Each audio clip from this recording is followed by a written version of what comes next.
So what's up? I mean, it's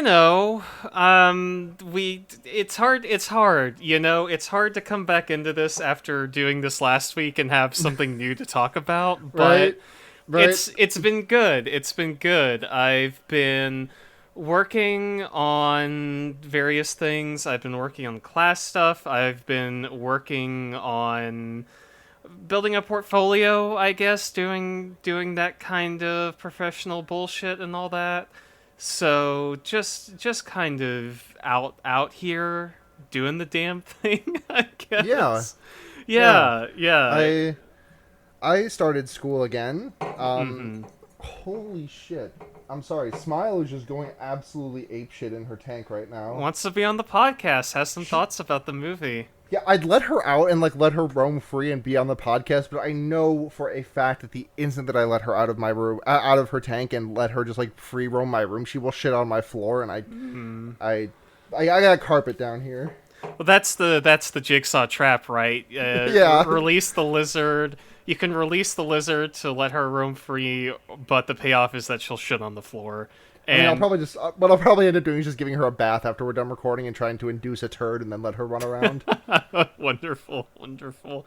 It's I what she mean, deserves, frankly. oh yeah, I guess I don't really know much about lizard maintenance, about the stuff that goes into bathing lizards, inducing turds. That It's sort it's of. ba- bathing a lizard is really easy. You put the lizard in a bathtub. If you don't have a bathtub, you put the lizard in a sink. You fill it up with warm water to about their knee height, and then you just kind of splash water over their back, and then you just kind of keep doing that, and then they'll splash around in it, and then 15 minutes later you take them out, dry them, pat dry them with a towel, and then you put them under their heat lamp. Oh yeah, you know what? I wish somebody would dry me with the towel and put me under a heat lamp. You know, Honest, can you everyone's? Are you familiar with that Tumblr post that's the bearded dragon being put into a field of daisies and someone drawing the comparison of imagine if a benevolent god picked you up and placed you into a field of chicken nuggets. yeah, hell yeah. I, I I mean, want this. it's Sunday, Sunday fun day, time to relax, time to rest, time to daydream about being a lizard, I guess, sunning myself in that way. Right. I think it'd be pleasant. I mean, It would be. I can't claim to relate to the inner workings of a lizard's body or a lizard's brain, but when I think about taking a bath and just kind of sitting under a sun lamp, I say, "Oh, it's nice to me." So maybe they know something we don't. Maybe they got it figured out. Yeah. So if you hear any clanking and blanking, that smile bonking her vegetable dish up against the side of her tank. She's Ah. got a little seashell that I put her veggies in. And she likes to bonk it, is what I hear. Yeah, it's my fault for putting it too close to the edge of the tank. But honestly, if I put it anywhere else, Smile would A, overturn the thing just crossing from one edge of the tank to another, and B, she would gradually waddle it towards the edge of the tank and just just clonk it there. Just clonk it there. Yeah, she knows what's up. She knows how to clonk. Has She it knows how to figured out. clonk, knows how to bonk, knows how to fucking get down and party. God, I wish that were me. I wish I could clonk and bonk. I'm coming down with a severe case of bonkus of the clonkus, and as such, have to tap out of September. Yeah, I mean, after this movie, you may want to. Yeah, yeah. Let's get into it. Let's get into it.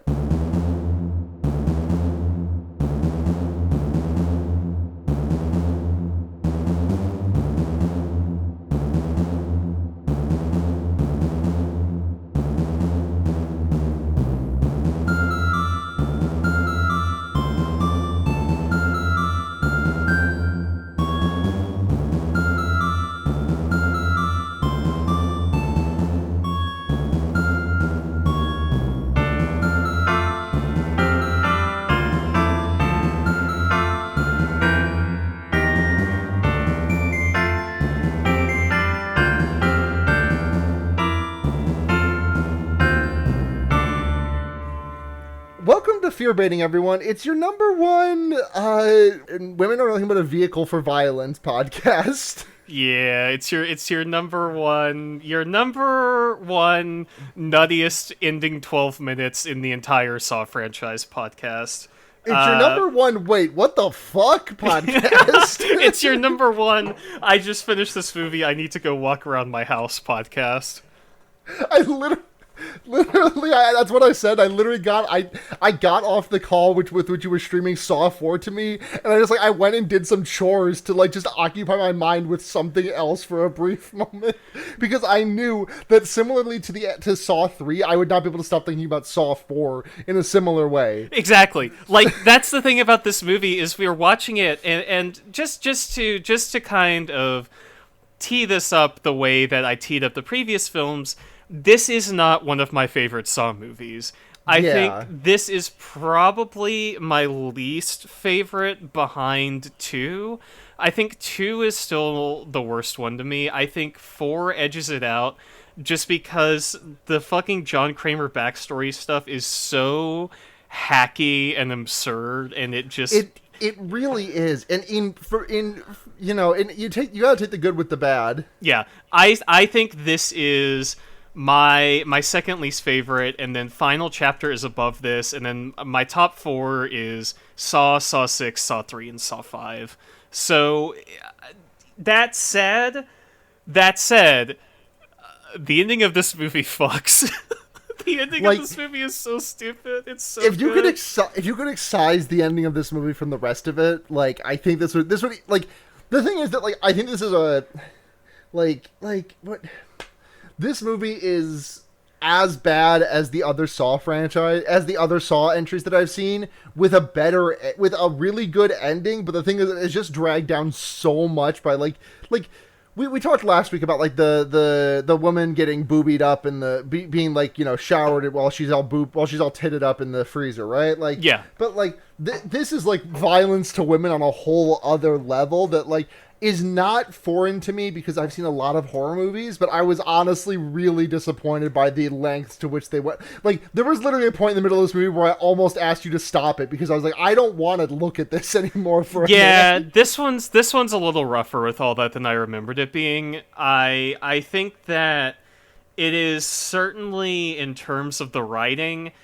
it's bad in a bad way. It's also bad in a way that's very funny to me at times, but I do think the stuff that's actually bad like, about it is just horrible, right? Like the things that are actually bad, like this is like I think you may or may not know about me, both you and the listening audience, is that I fucking hate Lost. Like Lost.jpg is I truly fucking despise it. Sure. Like I just think it is unfunny. It is just like unkind that like a miscarriage is just something that is so traumatic and so it's just an unimaginable amount of heartache, and no matter how much you dress no matter how much you dress that up and it's just making fun of the storytelling that Tim Buckley does, like it's still just like, yeah, but the punchline is miscarriage. Yeah, it's not great, and this movie is not great about that shit either. This movie is the animated version. This movie, not animated. This movie is the live action Lost. It's so absurd. It is like.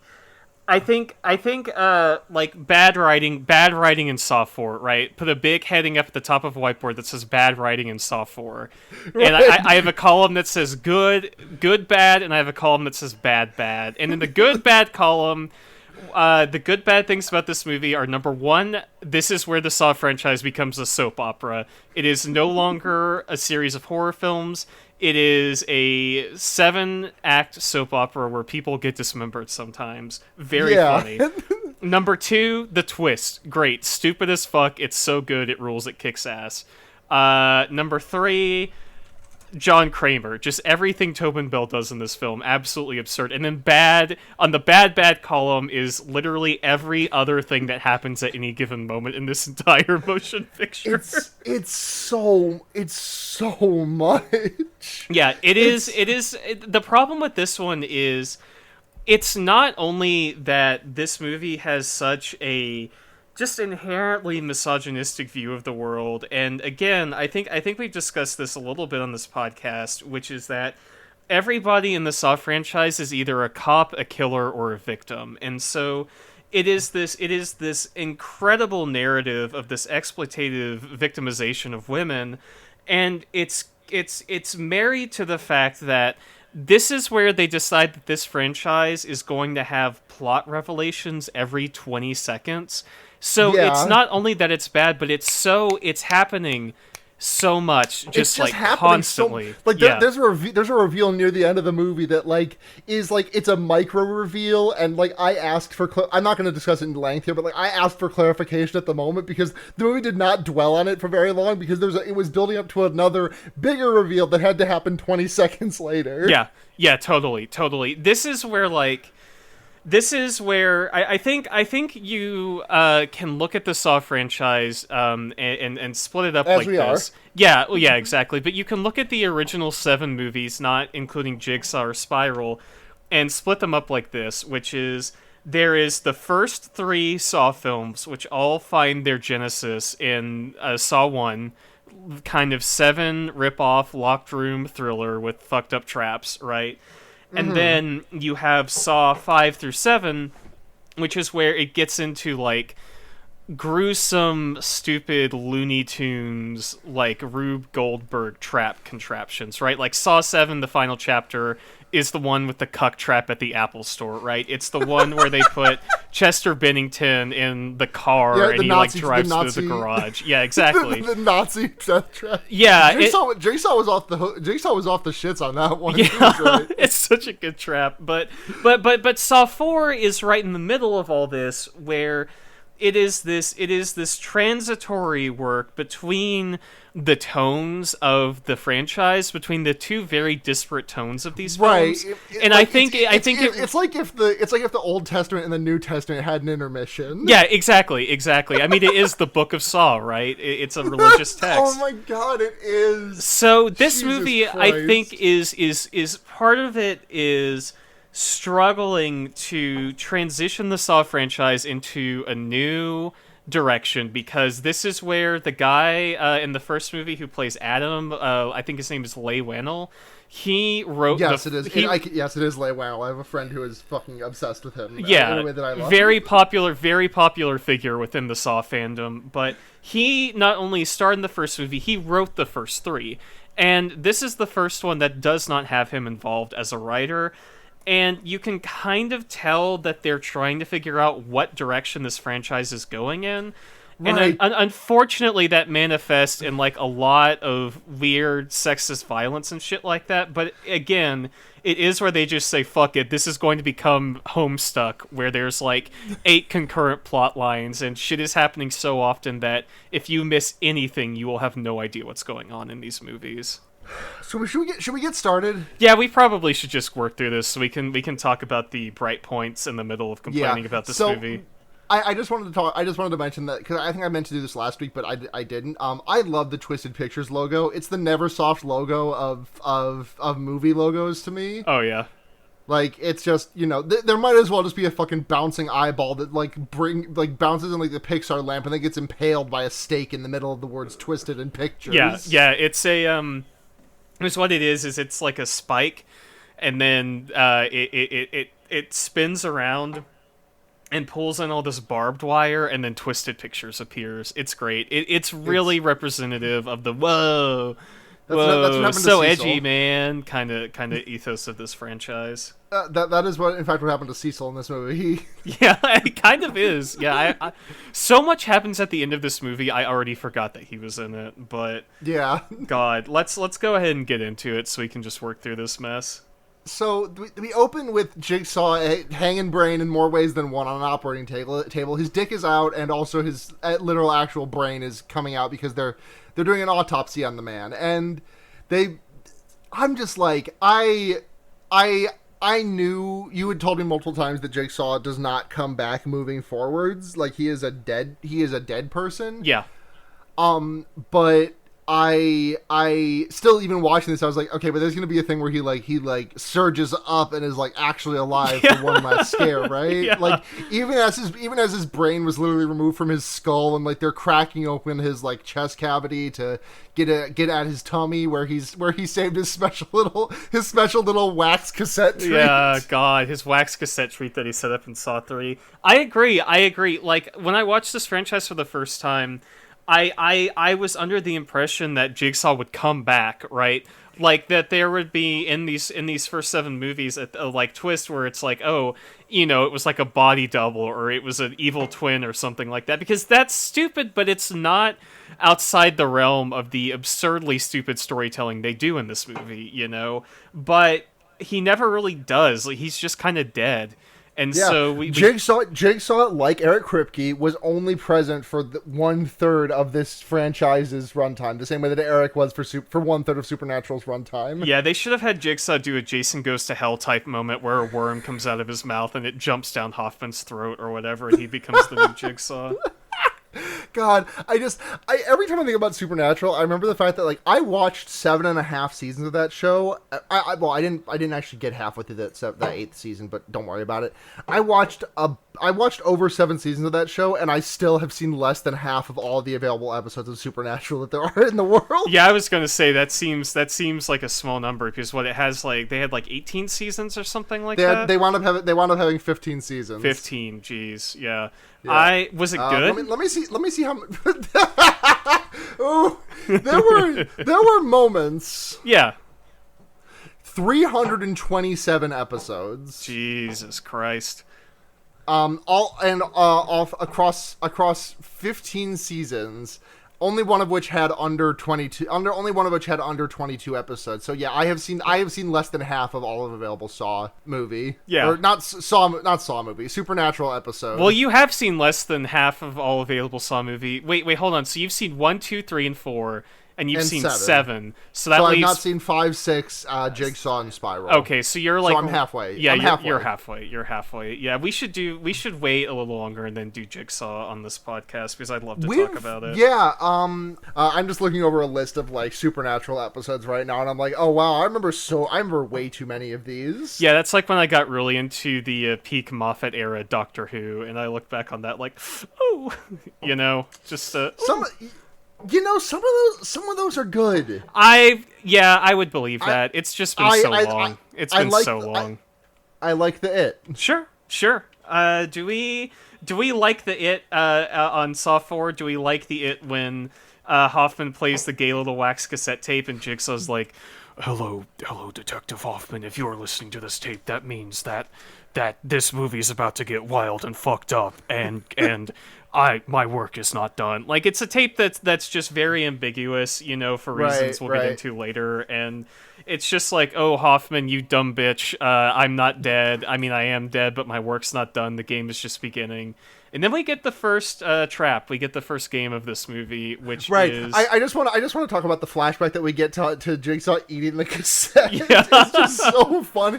Like, because there's so many flashbacks in this movie that are like either flashing back to scenes from Saw 3 or flashing back to flashbacks from Saw 3 that are just doing the exact same thing that I talked about last week, that are like, how I mentioned last week that like all the Saw movies are like, JoJo's Bizarre Adventure and you playing on the playground and be like, nuh-uh, I deflected your bullet with my shield.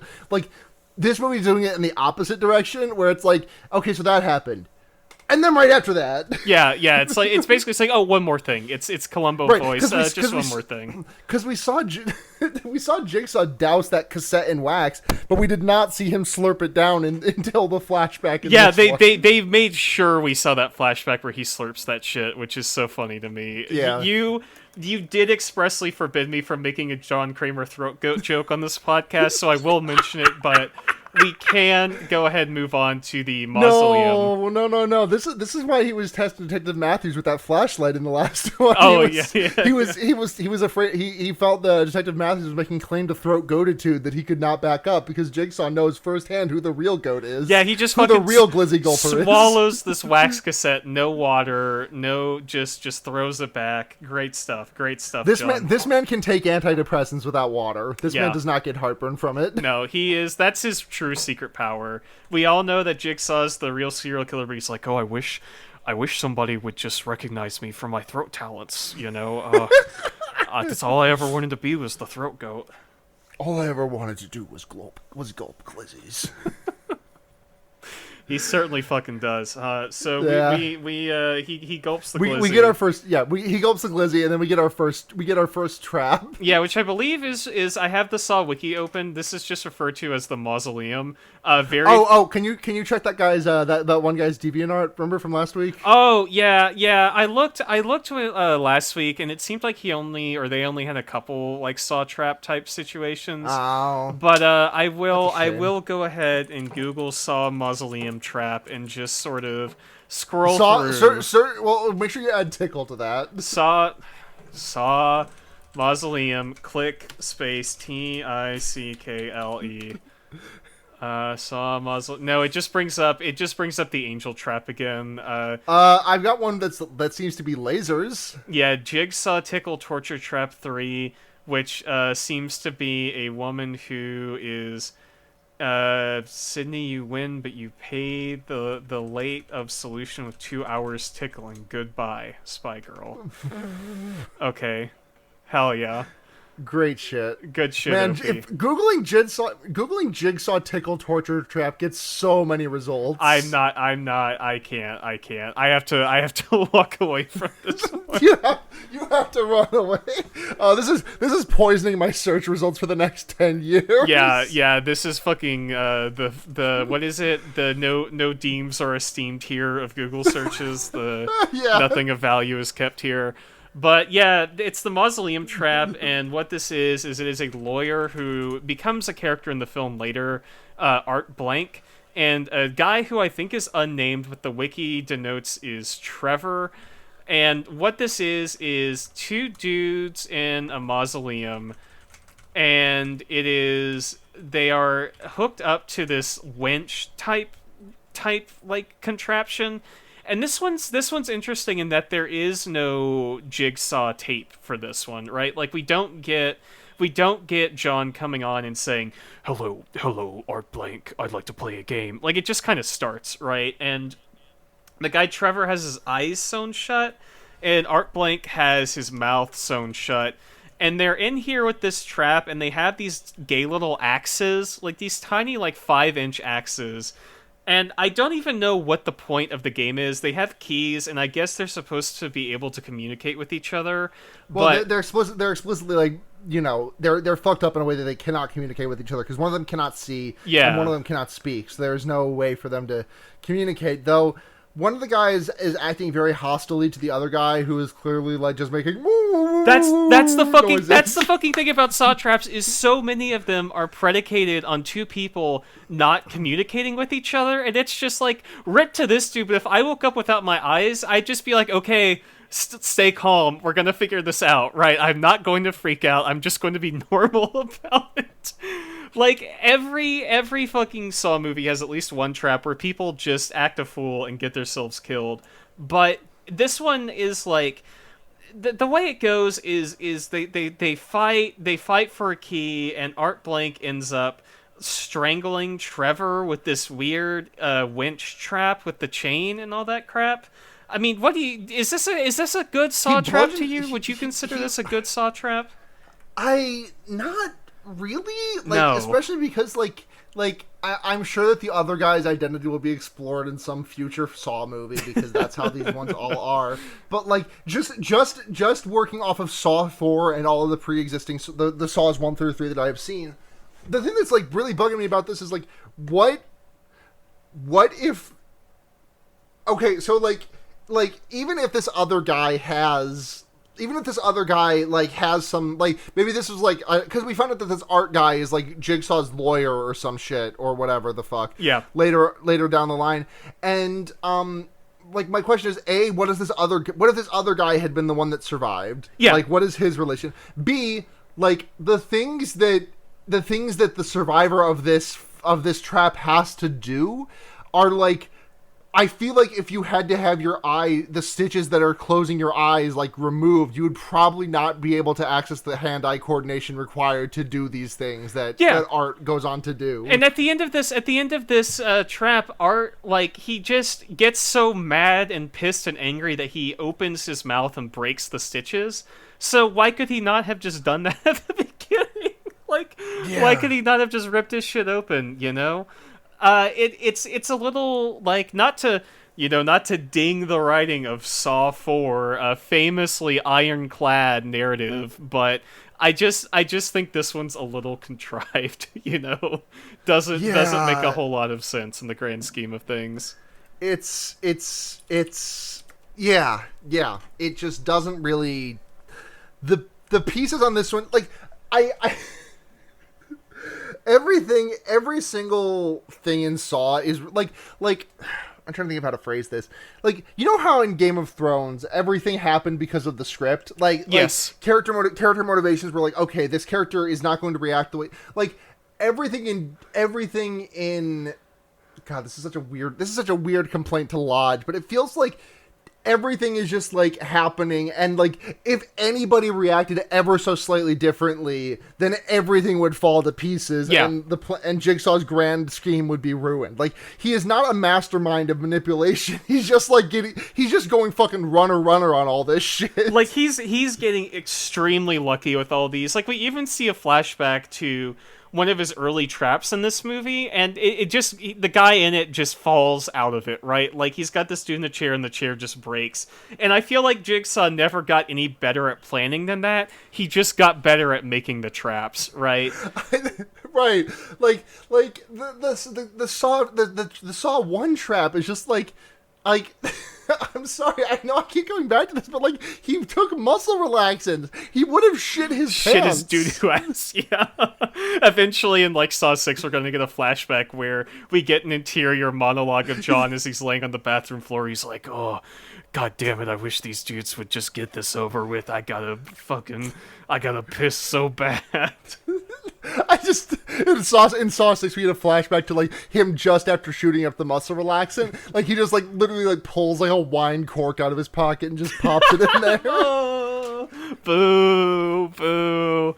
Yeah, that's what he did with the other wax covered cassette tape.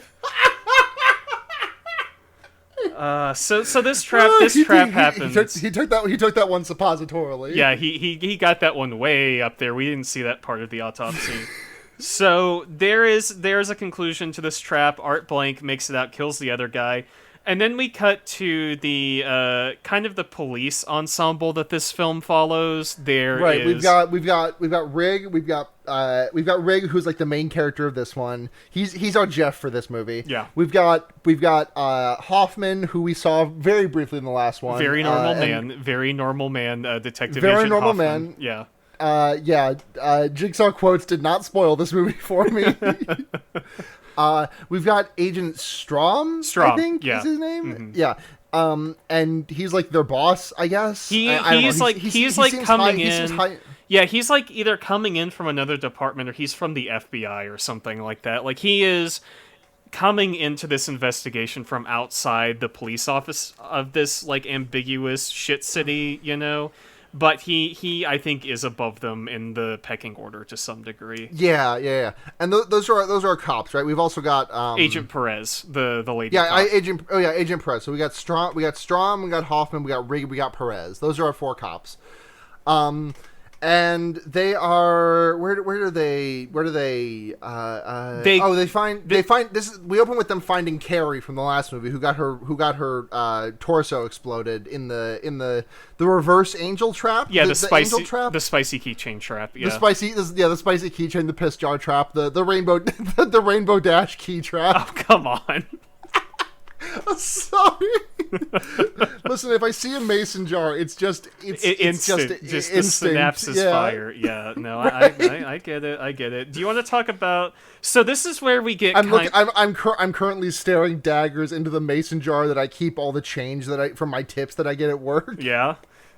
Just thinking about it. So yeah, this whole thing kind of sets up the conflict of this film, which is that Rig is very hot-headed, he's very obsessed with solving this murder, and he will go against orders to make that happen, because this will never be important later, eating cereal. It will never be a key pivotal moment of the plot twist of this film that Detective Rig walks through an unsecured door.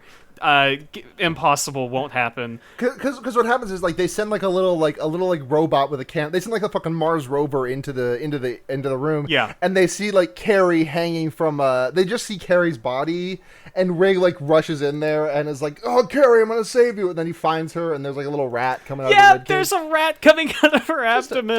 Just a cute little rat. It's so funny. You see for like a split second, and there's just this fucking rat like wiggling out of her side.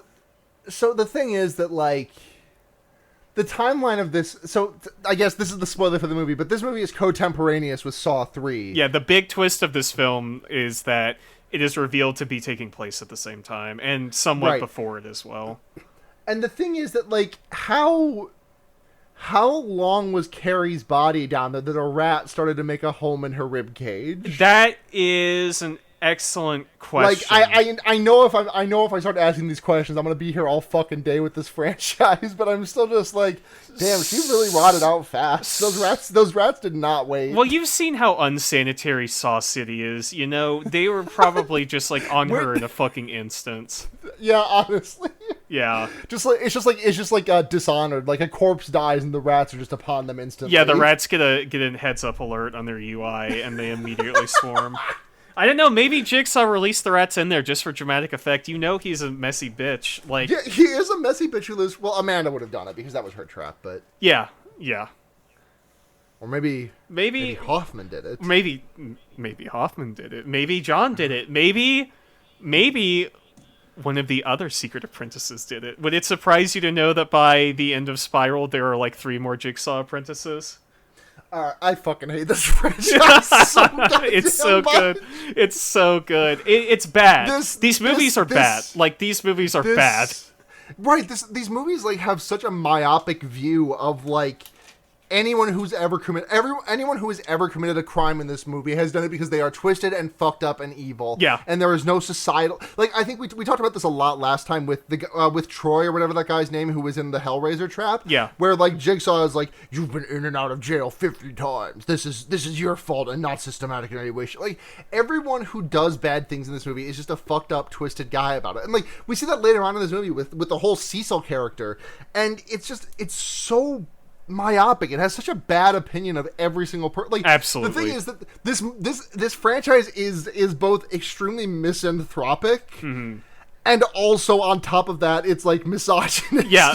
Like it's double barrel. Like, it hates women in that they are part of the everyone that everybody is, and it also hates women. Yeah, absolutely. It is one of those things where I think that when people make arguments for the Saw franchise being anti-cop, I see where they're coming from in that a lot of cops do die in these movies, right? They do. There's a lot of dead cops in these, which I do appreciate. But the worldview of these movies is so intrinsically baked into the sense of pro-cop propaganda, right. where everybody is doing crimes because they're evil and fucked up, and the police are just trying their best to keep that from happening. It is so inherently pro-cop in the way it looks at the world, and it's probably the most reprehensible part about this franchise, in addition to this movie, which I think is honestly fairly singular in its treatment of women. Like, I'm not saying the rest of these movies are well written, but this one really lays it on thick for some bizarre reason. Like, there is, like, they literally, like, not only are they saying this guy is like a serial rapist of women, okay, that's not like moving the meter at all for me. Like, that's like a thing. Like, that's like a bad guy archetype. Sure, whatever.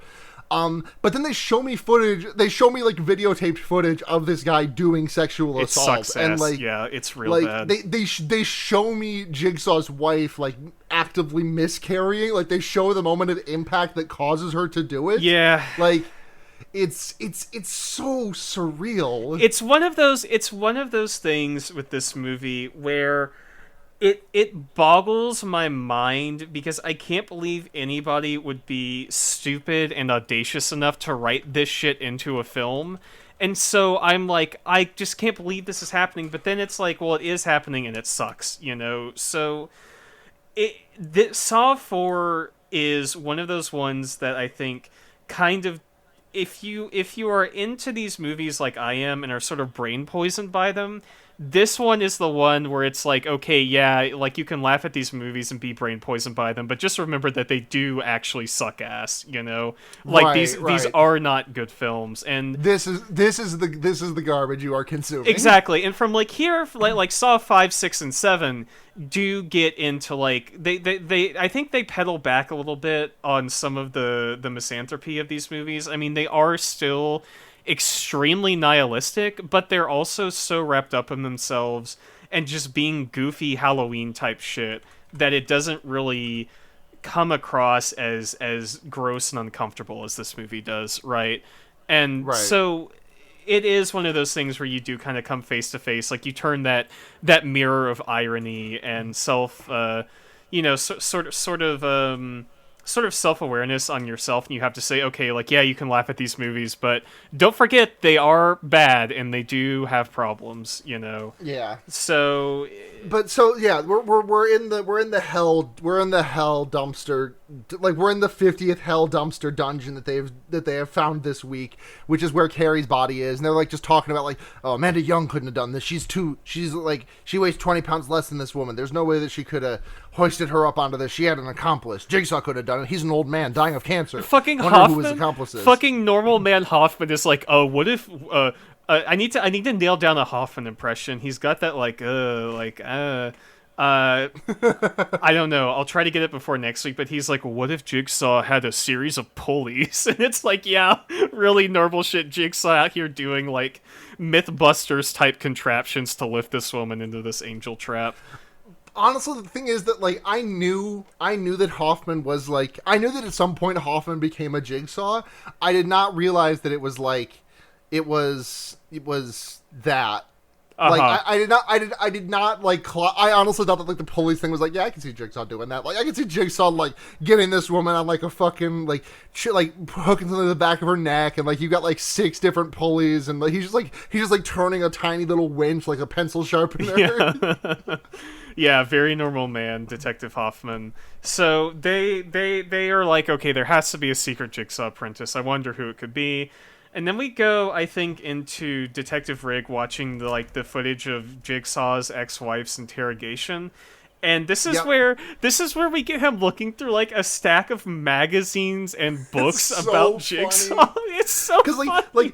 there's like a book about like a biography of Jigsaw, then which is funny enough, and then there's also like a magazine that's like, oh, Jigsaw's on the cover. And there's also like a blurb on the side on like the corner of it that says like 95 prolific serial killers. Yeah, and then we get like a pre-Jigsaw, I think like Engineering Monthly cover feature Right. of John Kramer. It's so funny. Like the book that he picks up like has that headshot of Tobin Bell where he's like looking at the camera in like his hood and there's all the light coming up behind him. And it's like Jigsaw, is he the killer the police say he is, or something like that.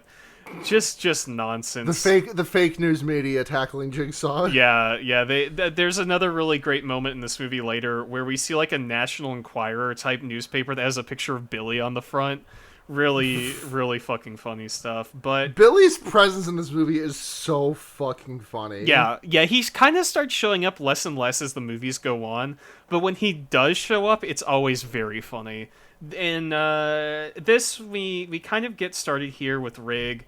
And what happens is that he is obsessed with this, and they're like, "Oh, why is he so fucked up?" And I think Hoffman's like, "Well, maybe it's because everyone around him keeps dying," which I guess sets the stage for the rest of this movie.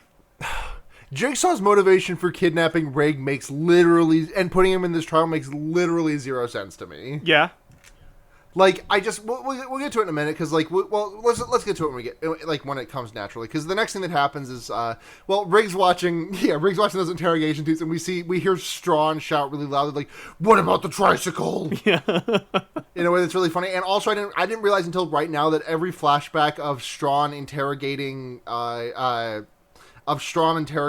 Jill, John's ex-wife. I did not realize that all of those scenes were also flashbacks. yeah. I think some of them are.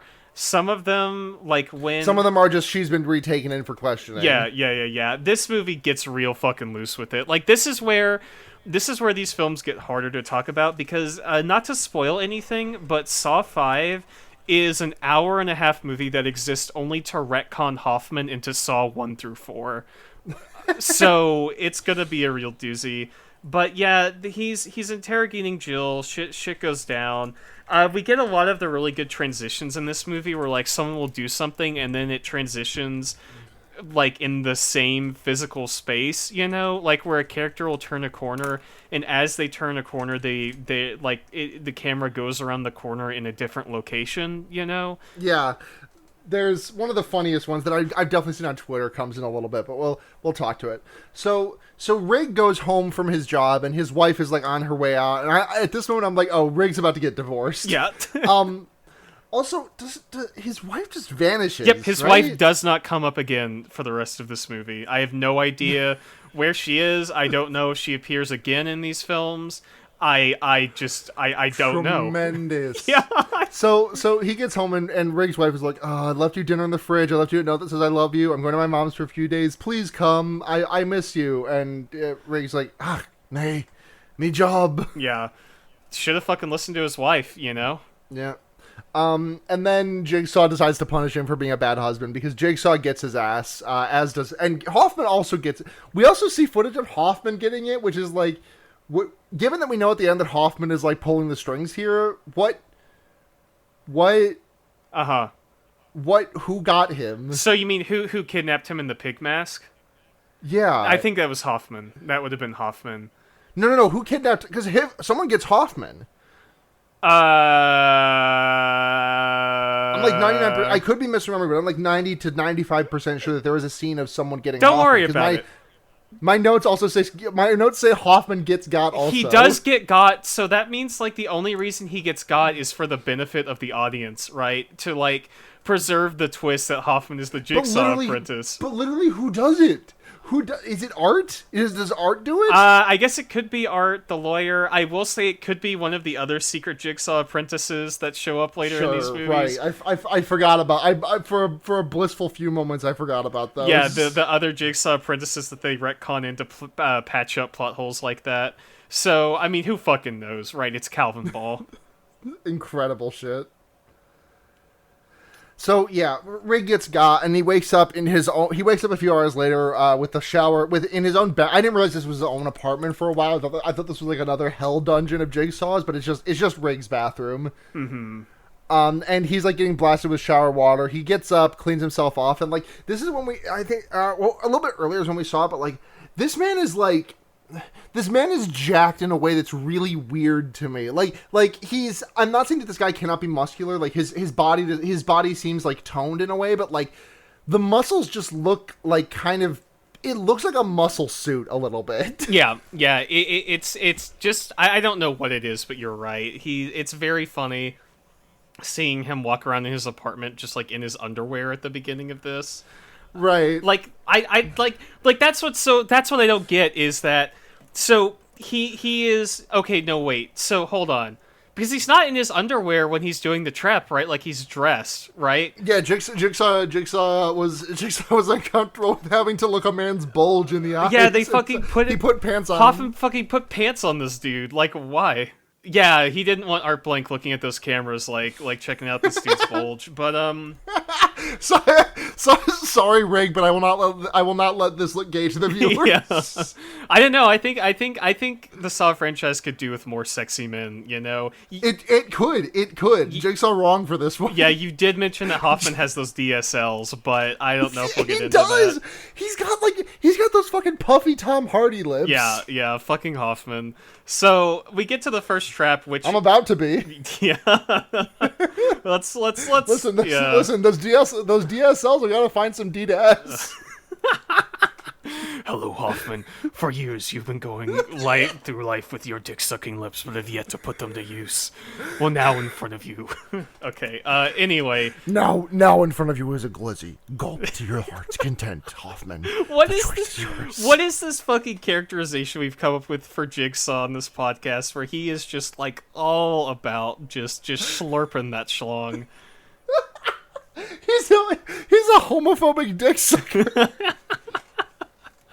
He is interested in the artistry of slurping schlong and not in whatsoever in the sexuality of doing it. It's just a game. It's just a game to him. Yeah, Hoffman is absolutely a character who's gay but also homophobic. Let's be clear. Like if anybody in this franchise is both gay and homophobic, it is Detective Hoffman, 100%.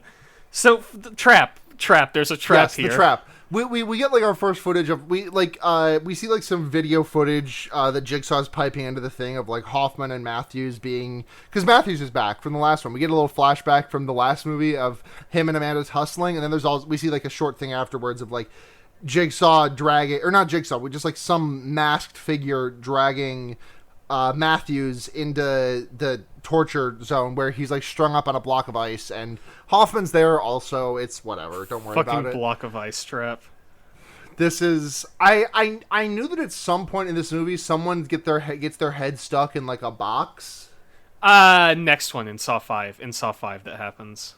Okay, so that's Saw 5. I kind of thought that was going to happen in this one. I thought a guy's head was going to get frozen, but no, we'll get to it next week. But there's a trap where someone's head is in a plexiglass cube and it begins filling up with water. And again, they have to glizzy gulp it to get out of the trap.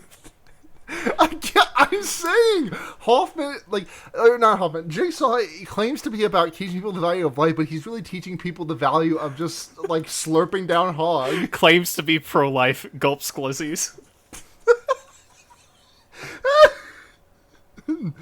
If you were truly pro-life, you would have used that semen in your to make a baby.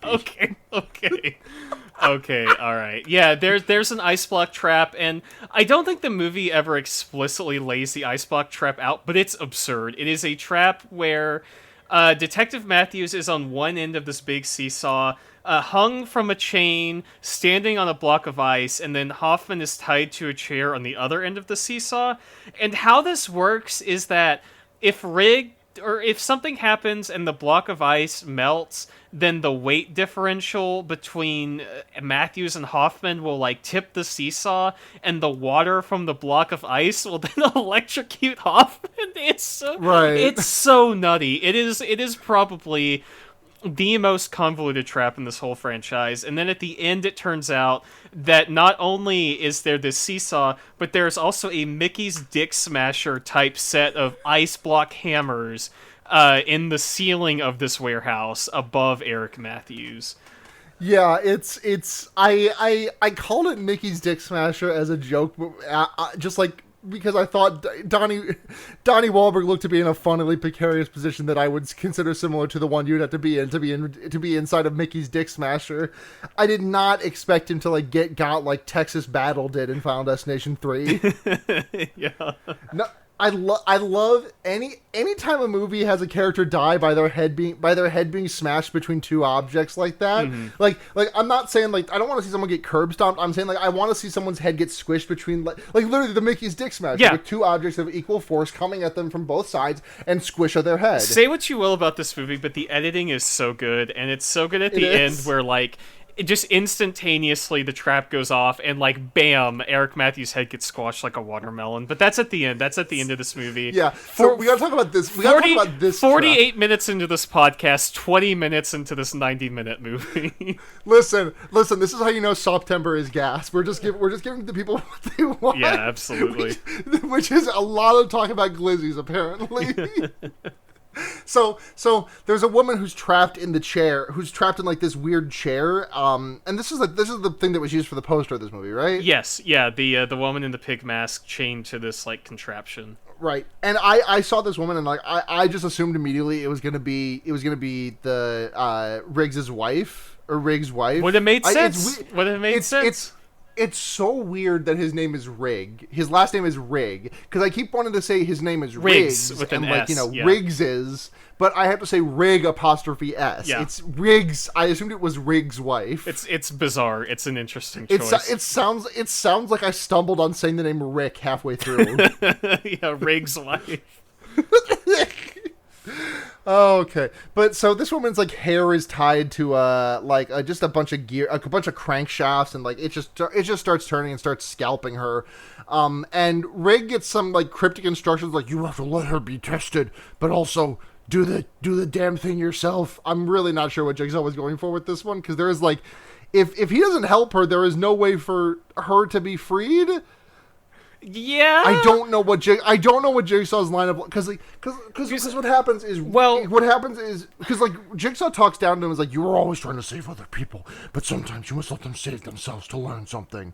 And like this bears out more in later traps, but in this one, it's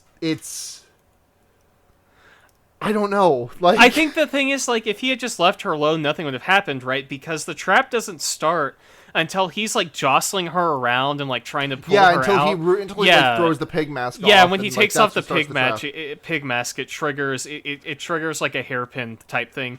And again, that's what we're talking about at the beginning of this movie, where so many of Jigsaw's traps are predicated on dumb luck. Because if Rig had just chilled out and like listened to her and listened to the tape and thought about it for more than 30 seconds, she probably would have been fine, right? Like, Right. Jigsaw's whole thing is just saying, oh, these people are impulsive and they're going to make stupid decisions, and so that's how I'm going to get their ass. I mean, he's right so far. Yeah, so far Like, just hit after hit for this guy. Yeah, he ain't wrong, so you know.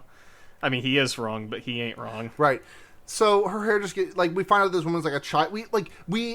This woman's punishment, compared to how other people who receive punishment are explained to death why they deserve it, we get like literally a single shot of this woman like putting a child in a car, and like based on the misanthropic view that this movie has of everyone, I was able to jump to the conclusion that this woman was like child trafficking, or like I don't know, pimping children. Like they say it explicitly later on, I think at some point they like refer to her as a pimp or something. Oh sure.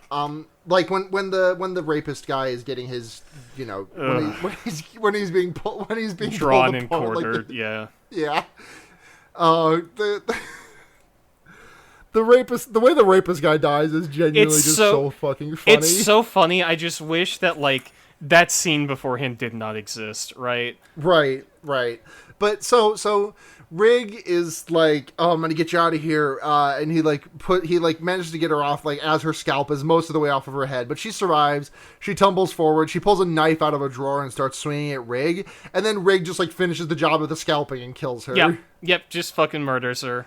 And there's multiple cuts in this scene where it does like the fun Saw editing, where it's like this happens like once or twice in Saw 2 and 3, where like there's like just like a thing happens and it like cuts to something else in a really creative way. This movie does it so many fucking times, because there's two in this scene like right back to back, because like I don't remember what the first one is, because Rig does something or this woman does something, and then we cut to the police station where they're like, oh, Rig's being suspicious, he's gone, we can't find him anymore. And then we cut back to Rig like fighting with this woman, and he like throws her through a glass window, and it like on the other side of the window is the police office again. It's so and good. A guy walks in the door, and I guess at this point that I know it's hard to keep like making sidetracks, but like Jigsaw explained what he is trying to do to Rig here. He is trying to like groom him into a new Jigsaw, but like the thing is that like his thing is like, hello Rig, for your entire life you have been too dedicated to saving people and helping your friends out and things, and it's like I do not understand the point of view you have to be coming at to see Rig as a bad guy, aside from the fact that he is a cop. It's so convoluted and not a great husband. He's not a good husband. He's a cop. Compared to like some of the other, like there's a woman who gets like what is, and Jeff in the last movie gets put in the trap because like he was not a great dad. Yeah. Like I feel like I think. What did Adam do? Adam was like spying on people or something like that. Like he was taking jobs as a photographer to spy on people, I think. And I think specifically the reason is that Jigsaw put Dr. Gordon in the trap, and Adam had been like spying on Dr. Gordon for some reason and taking Right, pictures of him. Adam was just one of the classic people who got thrown into the machine, into the saw trap as a Yeah, pawn. basically, he was in the trap to piss off Dr. Gordon, essentially. Yeah. So There, one of the most aggravating instances of someone being put in put in the trap as strictly a pawn in someone else's trap happens in this movie. yeah, yeah, totally. But we'll get to that. I'm sure in like 2 hours. This movie's of podcast runtime. like these movies are such fucking messes at this point. It's impossible. They're impossible to talk about. Right. Like I feel like we're saying so much, but we're also not saying anything about this movie because like that is the wildest thing about these films to me, right? Is that as they were coming out every year, people who were criticizing these movies, people who were, film critics and reviewing them, always had the thing where they would say, "Oh, it's all violence. Like there's no plot. It's all violence. The plot's nothing." It's like, no, the plot's a lot. Like the plot is stupid and hacky, and is just trying to kind of shock you in places. But there's a lot of plot in this movie. Our cup fucking runneth over with plot. Yeah, exactly. It's so nutty. And it's really what gets to the heart of why I think these movies are so fun. And I mean, maybe not this one because it is definitely not fun at times, but just the concept of somebody making this and filming it and releasing it like this is just absurd, Yeah. Yep. So, I feel like maybe the implication is that not only is Rig being trained to be another Jigsaw, but he's also being framed, maybe? I don't know. Like, sort of? It's like, pretty inconsistent. I feel like they kind of give up on that a little. They talk about, like, how Rig is, like, I feel like the framing thing gets dropped after the first third of this movie. Like, yeah. They're like, could Rig be the Jigsaw killer's accomplice? And it's just like, it's not like debunked or anything. It's just like dropped entirely. Yeah. So I did look up his wife on the wiki. It literally just says the last part of his or the last part of her article is, after that she kissed him and took her bag. Daniel asked her to stay, but Tracy eventually left. This was the last time they saw each other, as Daniel was forced shortly afterwards to play a game by Jigsaw. So I guess she's just alive out there somewhere at her mom's place. She's gonna come back to their apartment in like 3 days and be like, what the fuck? Find the fucking, like, pig mask torture chair in their living room, shit like that. Right, I mean, like, her apartment's gonna be like, you know that scene in Lilo and Stitch when Nani is watching, like, around the beginning when Lilo accidentally sets the house on fire and Nani is, like, watching the fire truck and is like, oh, please don't turn left, please don't turn left. Yeah, totally. Like, that's what's gonna happen. She's gonna get home and be like, oh, please do not let this be apartment 209. Yeah, absolutely. So, Where do we go from here? They get Jill Tuck in for questioning, and I don't think they like do anything important there, because my next note that I have is some guy who is not it's Art, but we don't know this yet. He walks into Art, the lawyer, the guy who survived the mausoleum trap at the start, walks into the. Sorry, okay, I'm sorry. I'm sorry that I cannot talk about this movie in like straight line for more than 5 seconds. It's impossible. Why? Okay, so much of Jigsaw's things take place in like a dank dungeon, yes, or something. It is that, but a mausoleum, is just like I feel like that's a place with like not like you're not gonna have like a fucking guy like a soldier standing outside the Tomb of the Unknown Soldier type beat, but like I feel like there has to be like someone on the grounds to some extent. It's so funny to me that you bring this up, because this movie goes through pains to justify why Jigsaw has all this random dilapidated property in this shitty city, right? Because eventually they get to a point where Art the lawyer in a flashback talks to Jigsaw about their low-income housing projects, which is why he has 2 houses that look exactly the same in Saw 2. Then they fucking talk about how Jigsaw designed this Gideon meatpacking plant, which explains why he has this horrible abandoned Silent Hill hellscape to test all these other people in. But the mausoleum is just never addressed at all. I guess Jigsaw just fucking has a mausoleum somewhere. I don't know. He's buying real estate. He's investing in property. Right. Yeah. Oh my god. So do we want to talk So about the Cherish Your Life clinic and the part where you asked if, sarcastically asked if Jigsaw's wife was going to get pregnant, only for me to immediately confirm that that's where this movie was going? so we've got a little ways to go because we have the entire fucking we have like the setup to we have like the motel that Rig wanders into first. Oh yeah, all that shit. And he finds a box and you at this point led me to believe that the woman's head would be in the box because you asked me, hey, do you like Seven? You like the movie Seven? But instead of his wife's head being in the box, it's just a pig mask and the hair is spilling out the side. And there's a picture of the guy who is like who's like at the register, who's like at the register of the motel. But he gets like taken by Rig, and then so then we go back to the police station where Strom is like interrogating Jill, and is like really mad at her that Rig had photos of her, which is like there is so much like misdirected anger. Like in addition to all of like the awful shit that happens in this movie, like so much anger is directed at women that are just completely undeserving of it. Yeah.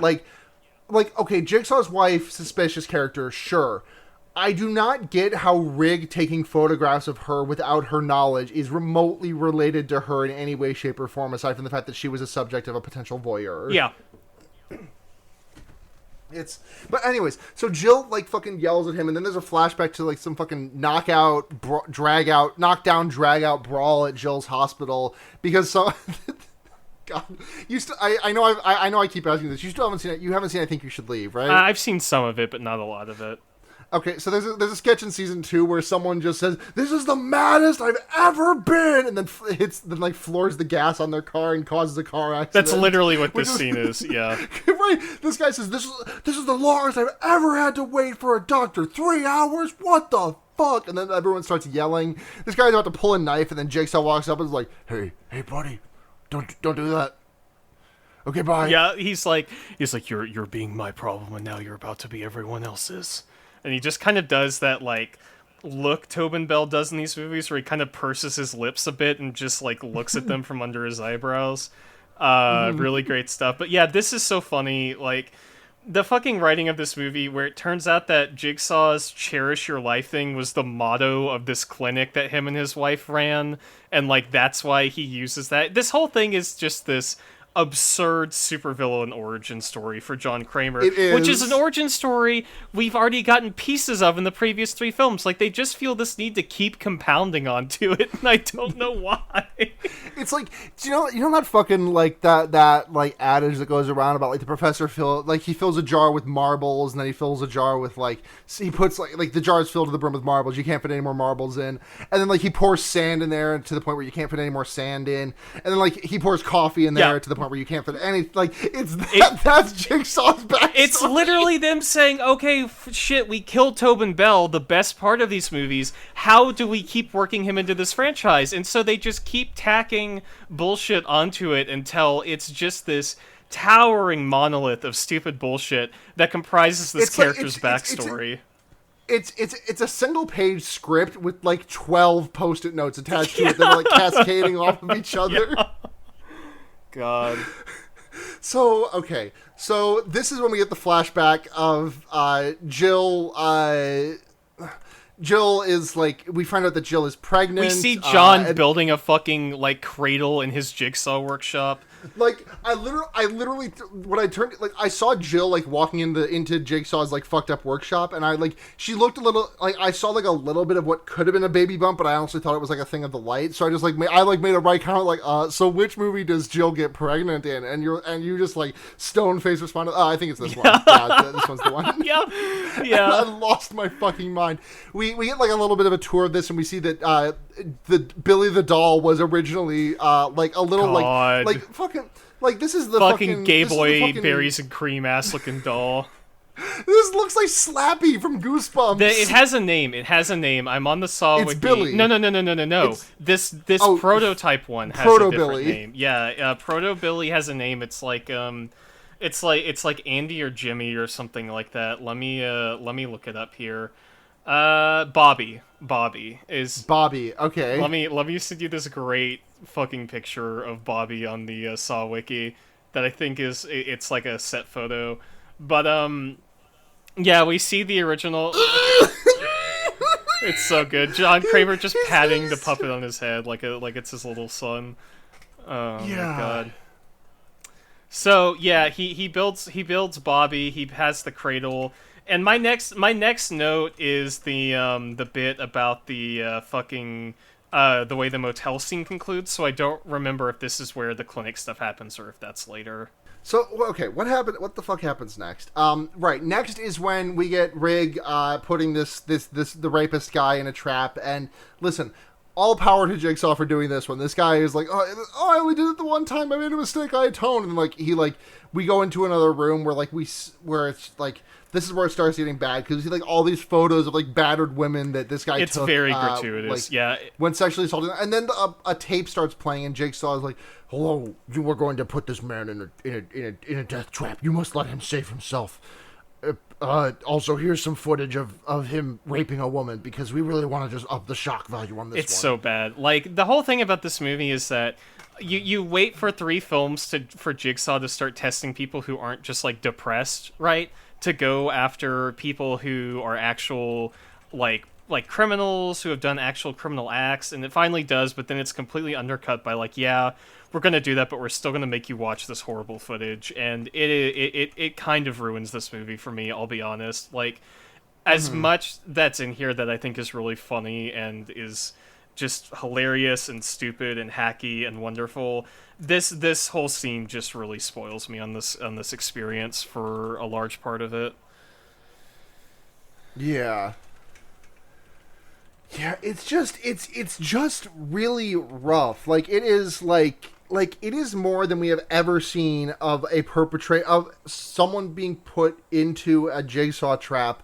And like we do not like when that woman earlier, like just for example, when that woman earlier in this movie gets put into the trap, and we see that like 2-second flashback of her like putting a kid into a car, like that's all we get. But here we just get like this excessively gratuitous scene, and I mean like it does make me pog when this guy gets ripped limb from limb, but like. I would have pogged pretty hard at that anyway. Yeah, I would have thought that was incredible, right? Like I don't need this shit. It really is. It's the same kind of low shock value that the titty out bit had in 3, and again, right. It's not something you really see them stooping to again in these movies. I mean, I could be wrong, right? Because I have misremembered some stuff, but. Right. If there was anything as gratuitous as this, I would have remembered it. Because the first time I watched this movie, I was just like, this sucks, you know? Yeah, it's just fucking, ugh. Yeah. God. Nasty. But hey, he does fail to poke his eye out with the machine, and so he does get drawn and quartered, just like limbs flying off in this motel room. Very good. Good riddance, you know. So, my next note here is, quote, "Do you know anything about the Chinese zodiac?" So... Yeah. Oh my god, because what happens is so yeah, Rig puts the rapist into the hell machine for killing all humans, and he gets put in the head smasher. And his thing is, do you want to lose your limbs or your eyes? And he tries to put both his eyes out, but he can only put one out before all of his limbs get torn off, and he's just left there like just a sitting torso. Mm-hmm. What, yeah. The next thing that happens before we get do you know anything about the Chinese zodiac is we get a flashback to Rig doing some stuff as a beat cop, and he's like talking to this girl who's like being abused by her father, but then her dad like manages to get out scot-free of like why the cops were there, and he gets really mad about it and punches the guy. Mm-hmm. And that we'll need to put that one aside. We'll need to talk about this one later. Yeah. And so this is when we get to, Strom is interviewing Jill, and he's like, Jill says Gideon meant everything to him, and Strom says, Who is Gideon? And Jill says, do you know anything about the Chinese zodiac? Do you know anything about the Chinese zodiac? Let's fucking go, baby. And at this point is when we get the, like, I don't know if this is... It's probably not quite as bad as them showing us footage of that guy doing a rape, but, like, it's definitely up there, because what happens is, like, we are at like Jill's hospital as it's closing, and it's like she's locking up for the night. She's on her way out, and then like as she's leaving, a guy named Caesar's like, hey, I left my jacket in there. Can you give me my jacket? I forgot my jacket. And she's like, okay, let me bring this to you. And like she goes back inside and gets the jacket and hands it to him. And during this, like Jigsaw gets propositioned by a sex worker, and it doesn't go anywhere. Like, it doesn't do anything, I don't think. Not really, just kind of showing you how fucked up it is to be out in the world of Saw, I guess. I mean, not that it's particularly fucked up, but it's just there to, like, I don't know, show that Jigsaw thinks this woman's committing a crime for whatever reason, you know? Yeah, but so Cecil, like when Jill brings Cecil's jacket to him, Cecil like shoves the door open and like makes his way into the hospital, and then like she's like waiting like at the door waiting for him to come back because she's just kind of gonna let him run ramp. I mean, yeah, sure, you're a pregnant woman, you can't really be chasing this guy down. Just kind of let him get what he needs and get out, because he's just gonna steal a bunch of drugs. And then he, like, rams through the door on his way back out with enough force to shove the handle of the door into Jill's belly, and she's not pregnant anymore. Fucking just unbelievable. Absolute fucking clown shit. Like, just genuine absolute dog shit. It is, like, one of the stupidest story decisions they make in this entire franchise. Like, I just don't know how you write a script to a movie and be like, yeah, this looks good. This is fine. Just when was this movie? 2007, I think, is when this came out. How do you do that? It's bad. It sucks. It's like if it wasn't so distressing to watch, it would be funny in how just stupid it is, like in just how misguided of a decision it is, but it is bad to watch and it is just bad to have in a film. So I don't like it. Like, this is the reason I don't like this movie very much in like the grand scheme of this franchise, you know? I think it's conceptually funny. Like, the film itself is conceptually funny, I should say, in the sense that it adds all this unnecessary backstory, but then it also adds backstory that just unequivocally sucks ass and makes you look at it. And it's like, I'm good, you know? Like, I'm alright. But It's not great. It's so egregious, too. Like, it's not that a miscarriage is like an untouchable subject, and like, you know, Up had that happen. This movie is just clown shoes about it, right? It's so stupid and expletive with how it presents it. Bad. But after this, we do find out more about the Chinese Zodiac. Yeah, we do find out some more about the Chinese fucking Zodiac. So we get a little bit more like chasing down we see like the icebox seesaw in action a little bit more. We like Strom is like, oh shit, Perez, you and I are the targets, and then we get a smaller flashback of so we find out that the lawyer, we found out that the guy who is helping Jigsaw in the Hoffman Matthews room is the lawyer who got his mouth sewn shut in the opening scene. And also we get a flashback to him like right after Rig punches the abusive dad, and him being like, we're gonna charge you, and Strawn, his boss, is like, well, I've already sworn on an internal affairs affidavit that it was in self-defense, which is like, I mean, that is how cops love to do it. Yeah, it's Hoffman and Rig talking to this lawyer, and Hoffman says, yeah. And then we get to Rig finding his third trap, which is this made me so fucking mad. Which one is this? Like, this is the one with the husband and with the turn around, we're back on each other. It's so fucking stupid. Oh my god. It's so what happens is that Rig wanders into this room where the abusive dad and his wife are like bound together, and they have what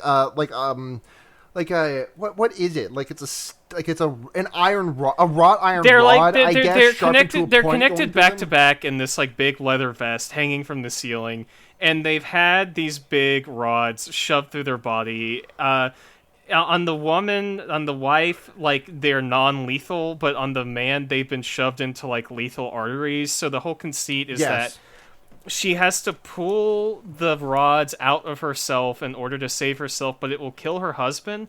But she's in this trap because Jigsaw's like, oh, your husband abused you, and now you're going in this trap. And it's like, what the fuck?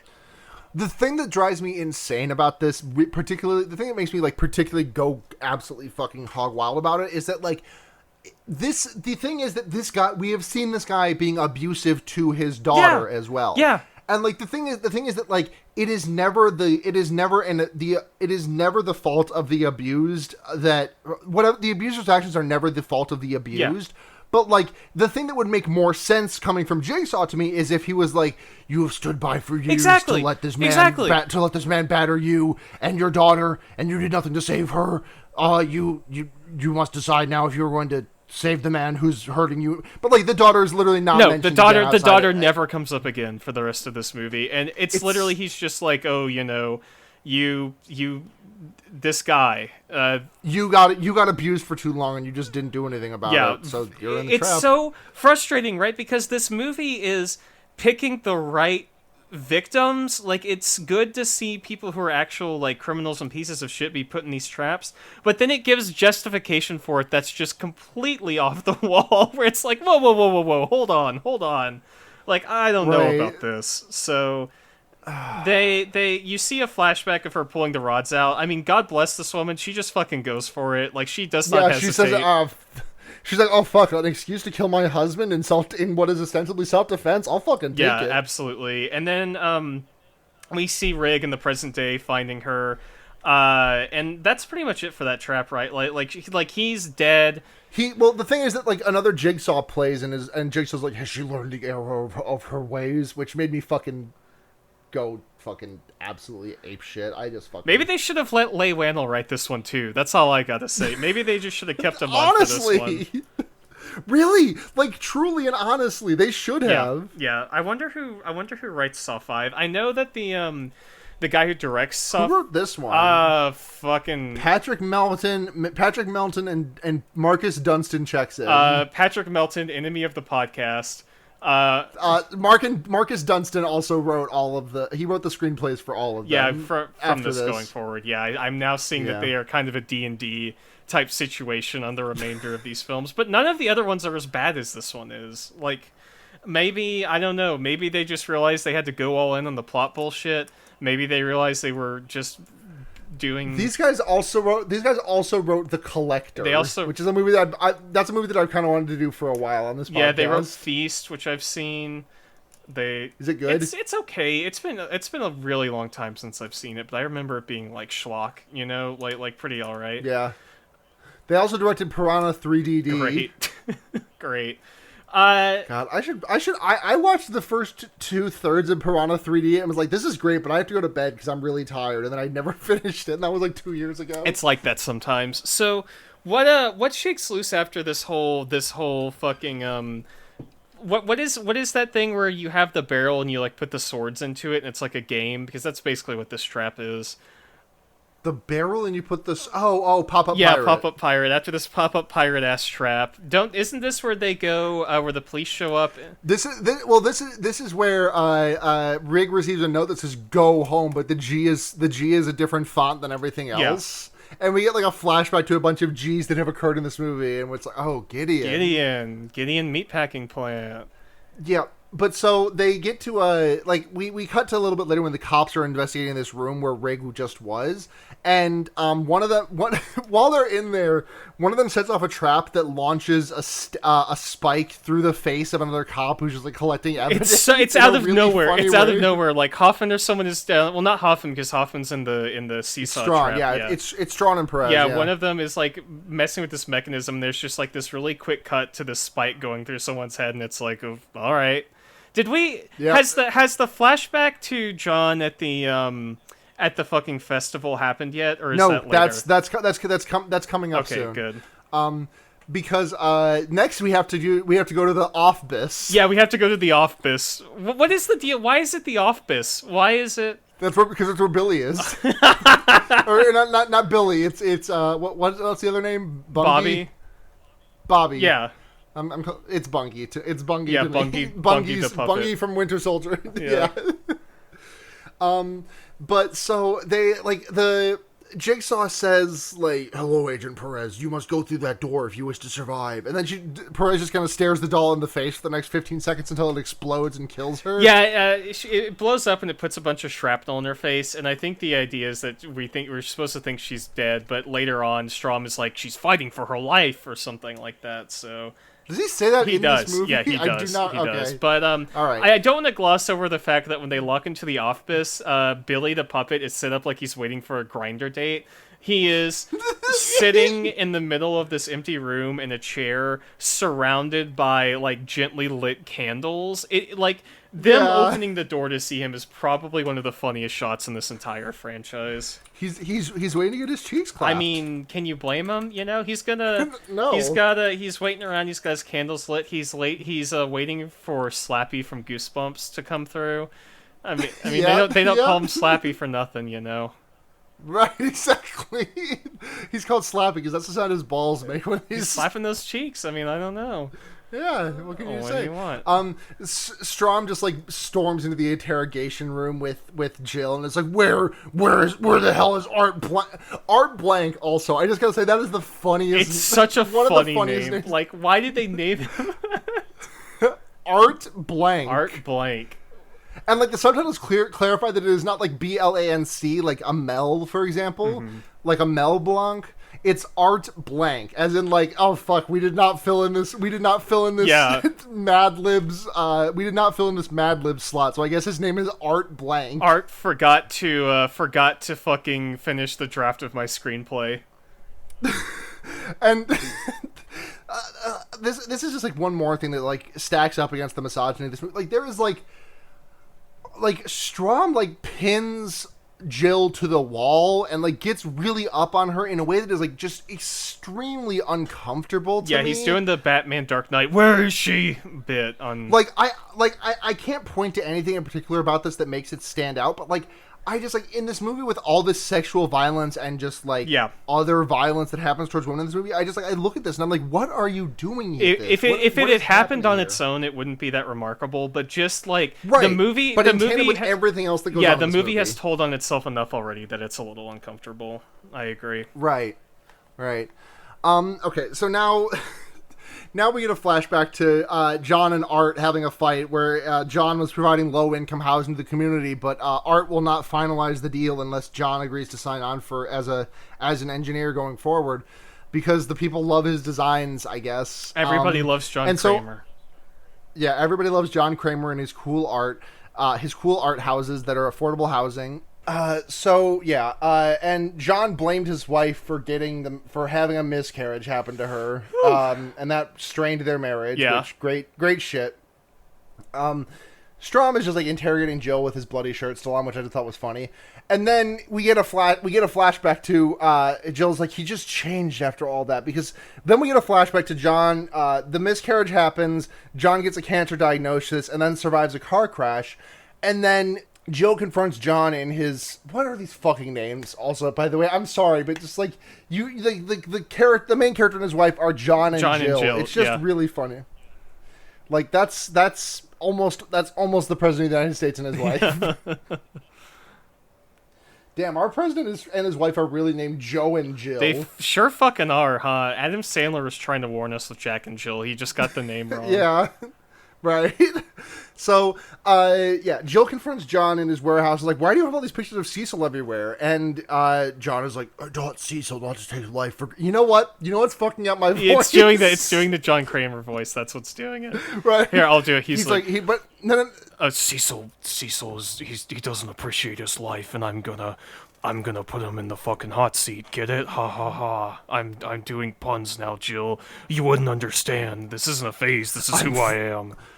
I'm Freddy Krueger now. He is a little Freddy Krueger. I mean, he has a certain sense of dramatic irony about him, and we do get this great sequence where he is like setting up to capture Cecil. Sequel. Yeah, sequel. Fucking sequel, am I right?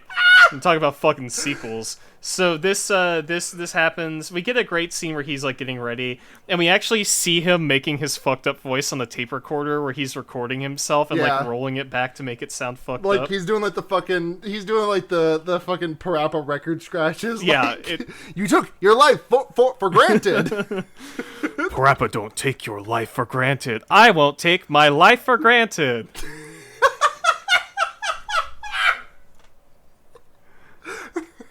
The timer goes off if you don't find the key. The timer goes off if I don't find the key. The timer. You rapping atrocious.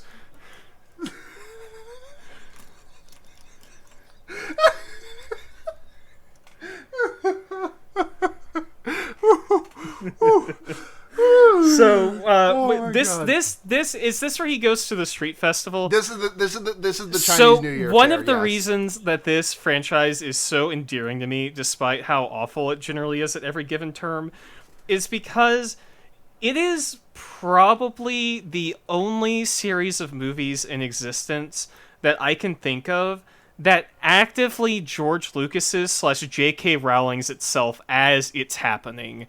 Because we are 4 movies into this franchise, and they are already providing so much background information for questions nobody gave a shit about, right? Like, we're in the 4th movie, and they say, okay, well, it's instead of the pigs just being a kind of, like, you know, fucked up looking 9-inch nails type thing that John Kramer does, we're going to explain that actually the pigs are because he loves the Chinese zodiac, he loves the Chinese New Year, he loves the year of the pig, and he fucking calculated his sperm so that his son would be born in the year of the pig. Like, who needed this fucking backstory for this guy? Oh my god, it's so absurd. Oh my god. So yeah. Yeah. He puts Cecil in the knife face machine, which is just you have to press your face through like a wall of knives to press a button to free yourself from these restraints. And then Cecil does it, and he tries to kill Jigsaw when he's on the other side of it, and Jigsaw like does a dexterous step aside as though he is a bullfighter, and Cecil falls into like a barbed wire thing that Jigsaw just had set up there. Uh-huh. I should mention at one point during this, I think when Jill comes to confront him, she discovers what is a coffin filled with broken glass, right? Yes, and you said you like reacted really, really positively to this in a way that I thought like this was going to come into play at some point in the rest of this movie. But I guess the glass coffin is just for a future. Yep. Like the thing that kills me about these movies is that like I know this happens all the time, but like, what if Saw 5 hadn't Exactly, right. And like, that's the thing with these movies is because the first 3 movies are written with the perception that there's not going to be any more of them, right? Like, each one of those was written as though it could be the last film in the franchise. But with Saw 4, that's when they realized that this is going to be a franchise, at least for a little while. And so they start setting stuff up that will pay off. Like, you don't see the glass coffin again until I think the end of Saw 5. Like, so they set up this stuff that doesn't really matter at all, but then the stuff that does matter, they just completely bungle in every conceivable way. I don't know. It's so much to absorb at any given minute, but Cecil gets trapped in the fucking barbed wire box, put in the pear wiggler, and so what ends up happening from here? I think we're getting pretty close to the end of this movie, right? Yeah, we're about to wrap up because my next note is here comes the good reveal. Yeah. So we get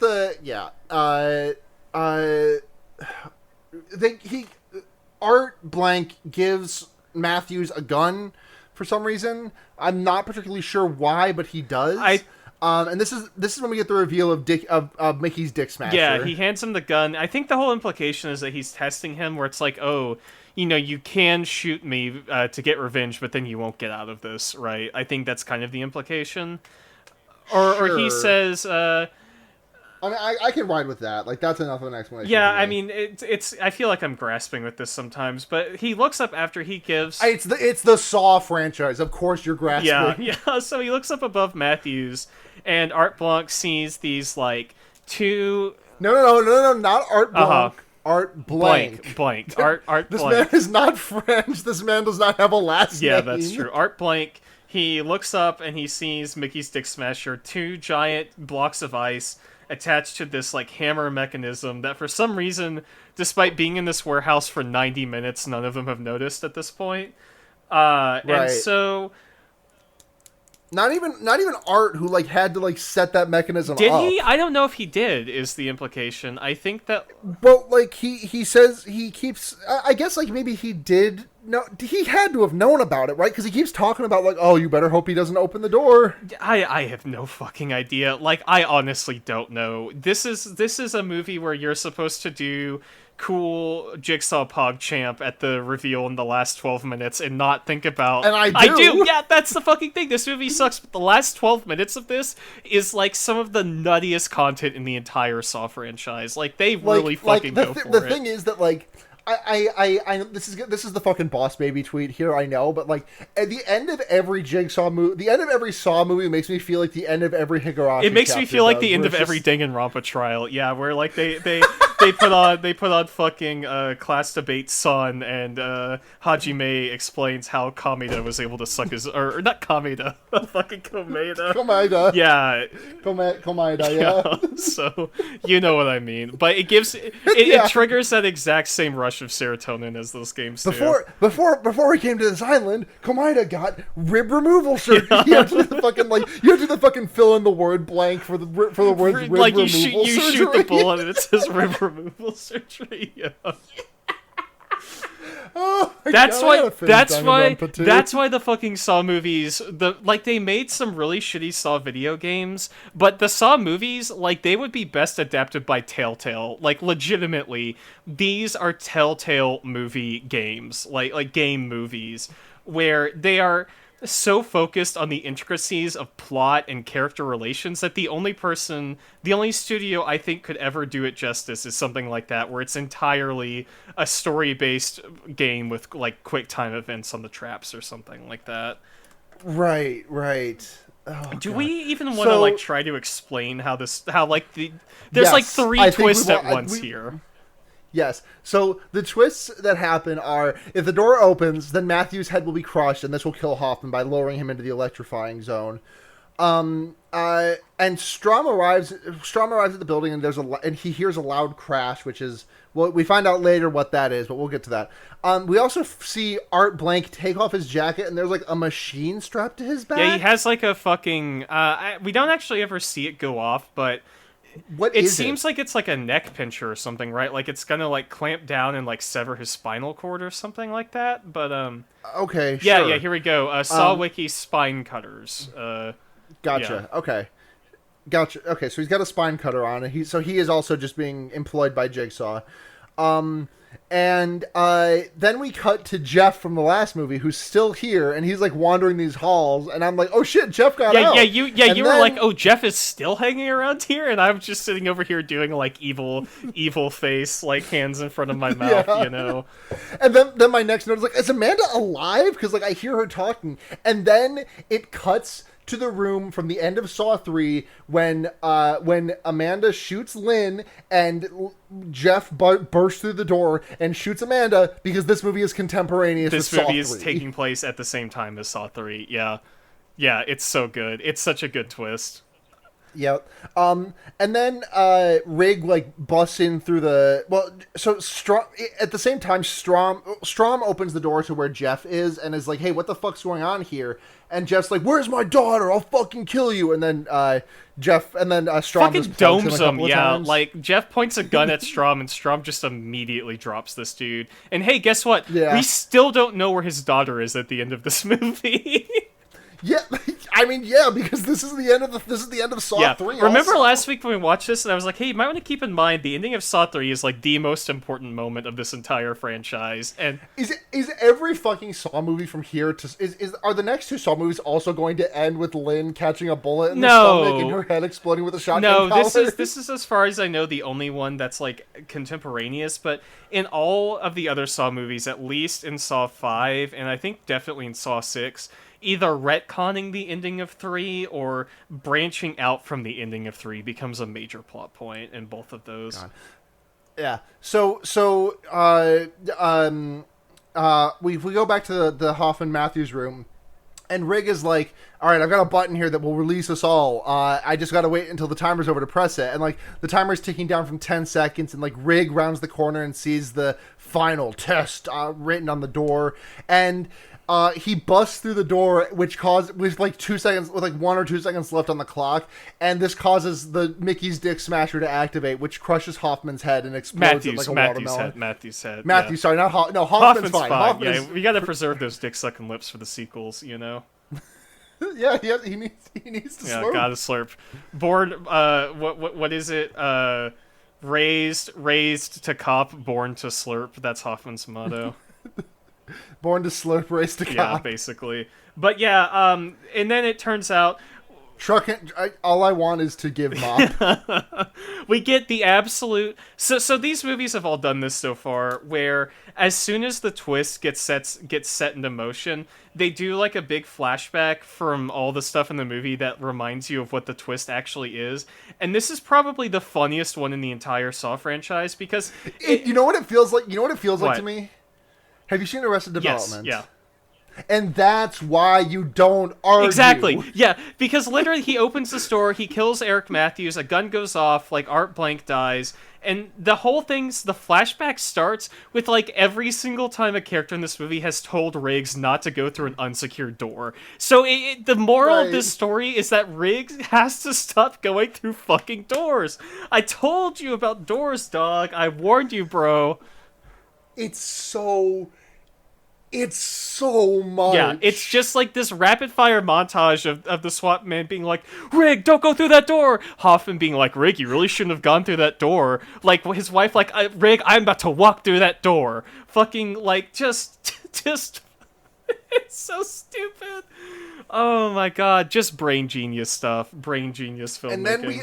And then what happened? Hoffman walks out of the room because he was fine the whole time. He was the bad guy. He shoots, he walks out of the room. Like Matthews dies, Rig dies, fucking Art Blank dies, and Hoffman just gets up and he's like, I'm fine now. You know, I'm normal. Yeah, he walks out of the room. He's got his little cake. He's got his cake He's out. got some cake, yeah. He's got a little bit of a booty.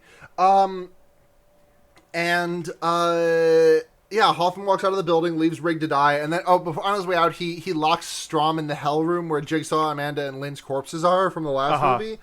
And then we pan out to find that the entire movie was taking place in flashback from Hoffman observing Jigsaw's corpse and listening to the tape that came out of his The entire TV. thing is a flashback, which means there are flashbacks in this flashbacks and flashbacks and flashbacks and flashbacks.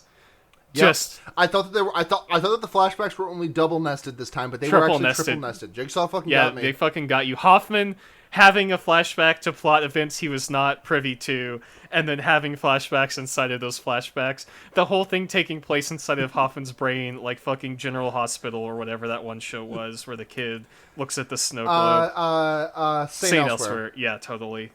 And that's Saw 4. That's Saw 4. Jesus This Christ. movie ended, and you were like, I gotta get up and walk around. Right. I had to do chores to take my mind to just process Just it. a fucking mess. And I clearly did not do enough chores to process it, because we talked for 100 Christian minutes about I this still movie. have more to say about this film. Like, I really do. That's... Just lay this shit out. Come on, hit me. What else do you got? These films are like poisons, right? Like, they just seep into you, and then, like, the more you talk about it, you're like, wait, this is absolutely unhinged. Like, this whole movie is just like... Right, like, if you listen back, like, 30 minutes ago, when I mentioned the mausoleum in passing, and then I was like, wait a second. Yeah. The mausoleum. Yeah, exactly. Like this, I think my big takeaway from this movie, as I would say a self-professed fan of this franchise, is that it's not great. I think there are moments in it that are really funny and enjoyable, but overall, the writing of it is so hacky and rote and just unpleasant that it kind of shoots itself in the foot. But I do really see it as a transition film between 1, 2, 3, and 5, 6, 7. You know. And that doesn't excuse it, Yeah, right? I Like, get I'm you. not saying that excuses the flaws, but this is one of the rougher entries in this franchise for me. And I think next week when we hit Saw 5, we're really going to get into what I kind of wanted to watch these movies for, which we saw a little bit of in Saw 3, right?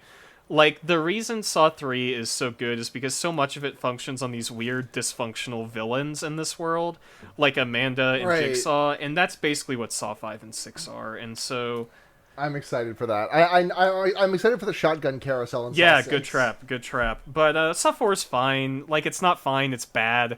Like, I would say this Right. is a bad movie, but it's one of those things that once we're done talking about it, I probably just won't think about it for a long time. The, until you watch the whole series yeah, over yeah, again. exactly, and I get pissed off at it all over again. But So on a scale of 0 to 5, what are we doing? In fuck. This?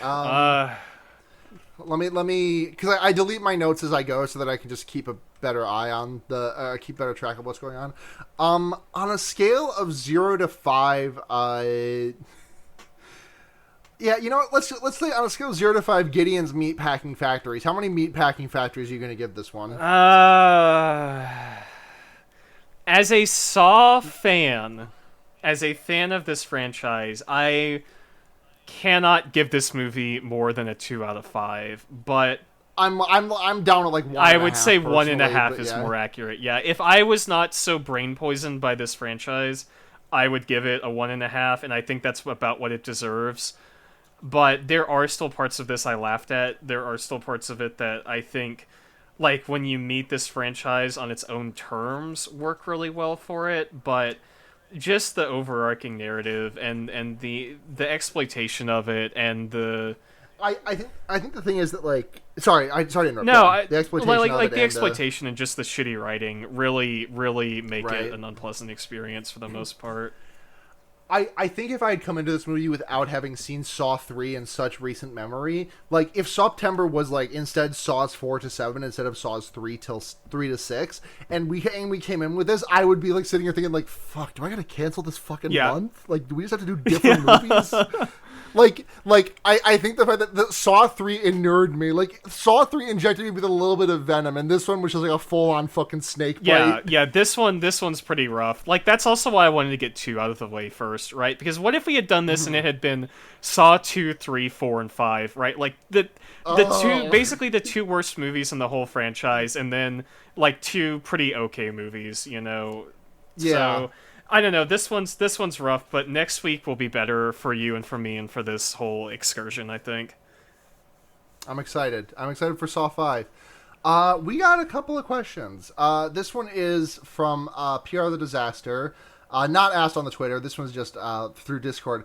A recurring question / gimmick suggestion. What's the Jigsaw quotes tweet that best relates with this movie? Let me check really quick. Yeah, I got to do a quick deep dive I used to know a lot of them. I think for me, one of the classics is Hoffman, "What's with the gay little puppet?" Jigsaw, "Come on now." That's a really good one.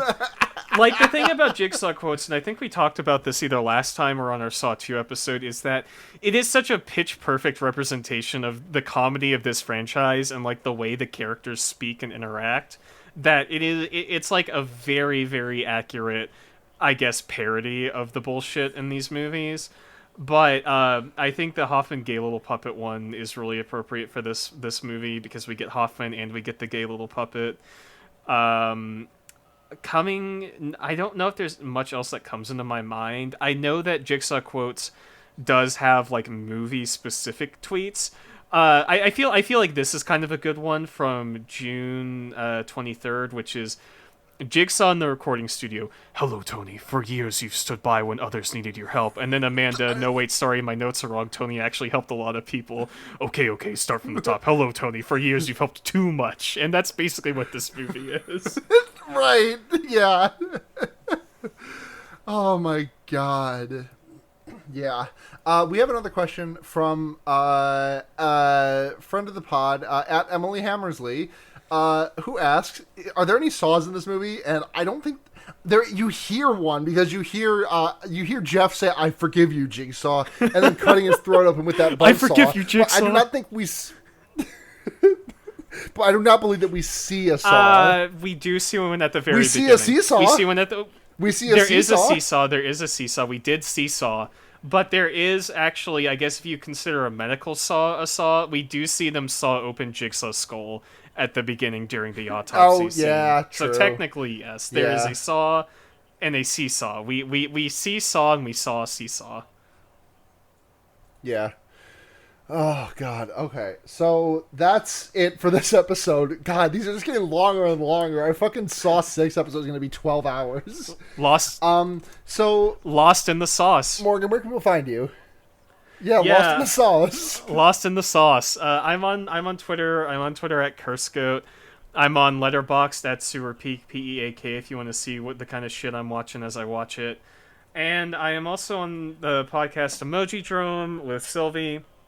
Find us on your podcasting podcatchers, whatever it is that you use to listen to shit. And I am also on Subsequent Movie Podcast with Niall, where we are currently working through a weekly programming of John Travolta and Nicolas Cage films. And recently we watched the Nicolas Cage movie adaptation, which I did not like, actually. I know people enjoy that film. I thought it was very smug and self-satisfied, and I did not enjoy it. But I also did not enjoy Saw 4, so we're kind of 2 for 2 this week on podcast movies. So you can find us on Twitter at FearBaiting. Thank you to Matt GameCube for and Noisepace.xyz for hosting this and so many other great podcasts. Thank you to Blair for our excellent cover art that you're seeing now. I didn't have it at the time of recording last time, but the cover art fucking it's bangs. Really good. Thank you again also to Maxi, pastelhandgrenade.bandcamp.com.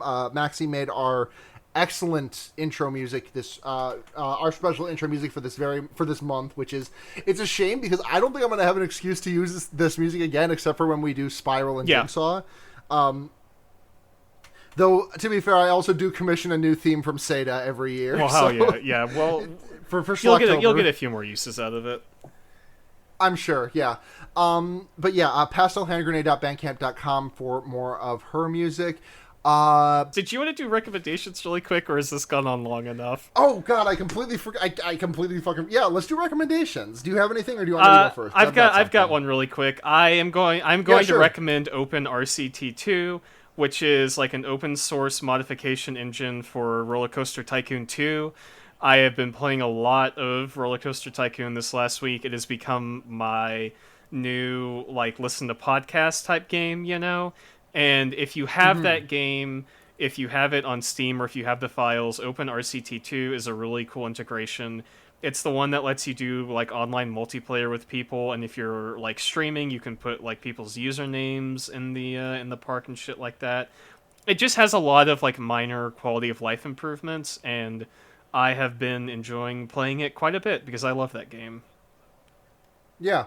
My recommendation this week is going to be, last night I listened to In the Aeroplane Over the Sea again by Neutral Milk Hotel, yes. and I cried a lot. That album is a very special one to me, and it still goes. The line on Two-Headed Boy Part 2 where he says, "In my dreams you're alive and you're crying," is just after all these years, it's still just it's so fucking good. It's so fucking good. I saw them in concert in Austin, and the last thing that was the very last thing they played. They Oh yeah, you can't. You have to close. Yeah, out the they played the whole thing. They played Ghost going into that instrumental interlude, and then they just had they just had everybody leave the stage one by one until it was just Jeff Mangum with the guitar and the singing saw player or whatever, and he just busted that out. Pretty good shit. Yeah, fucking good ass album. God, that album turns 25 next year. No. How old is that album's 99? Something like that. I don't know. I'm actually curious. 98. So that album's 25 in a couple of years now. But anyways, I did all the plugs for. Oh yeah, Patreon.com/freereadings, where you can go to hear the episode. Is where you can go to support the podcast. Sometimes we get the episodes up early, like we did last week. But you know, if not, it's just a tip jar mostly. $5 a month gets your name right on the podcast, and $10 a month. And $10 a month gets all that, and also you can have us watch a movie. Also, $5 a month also gets a message right on the show. Sorry, I forgot myself. Thank you very much to Luna Wolf, Paul Moran, and Paul Bechtel. We love you all so much. If you want to find me, I'm on Twitter at SunhatZhenya, SUNHATZHENYA. You can also listen to the other podcasts that I do, such as The Wonder Years, such as, which is an Animorphs podcast I do with Blair and Seda. You can listen to Henry Kissinger's Pokemon Going to Die, a leftism podcast that is infrequently updated by for and of the Terminally Online. And you can listen to Special Grade Snacks, which is a Jujutsu Kaisen watch-along podcast that I did with my friend Kay.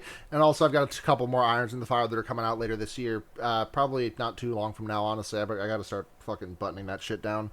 Oh, I got a busy fall. Looking forward to it, though.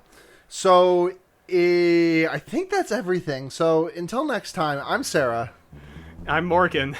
And remember, You can put a fucked up gay little puppet anywhere. good night, everyone.